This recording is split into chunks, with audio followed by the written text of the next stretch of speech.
May tenga ang lupa, may pakpak ang balita.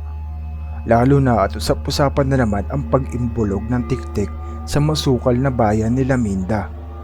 Lumulusob tuwing hating gabi sa tuwing tulog na ang mga pamilya. Kinukubli ang presensya. Hinihintay itarak ang mahaba't matulis niyang dila.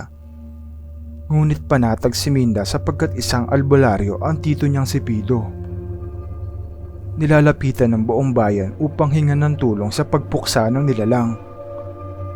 Isang gabi, napanood ni Minda ang tito niyang si Pido kung paano mag-orasyon ng buntot ng pagi, asin at mahiwagang langis.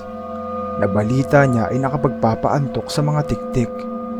Naamoy ni Minda ang langis at isang katotohanang nakapagpapatulog ito.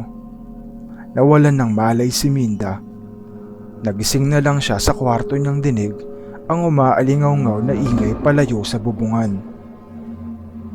Tanging naalala niya lang ay ang ingay ng tiktik. Hindi niya alam ang nangyari. Balisa at tulala si Minda sa kanyang pagmulat. Ubot-ubad.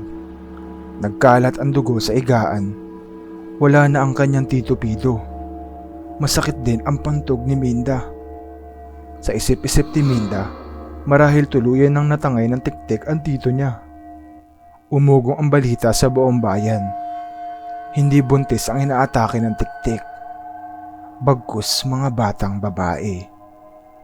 At hindi rin tiktik ang umaatake. Salamat sa panonood. Click the subscribe button and notification bell for more videos.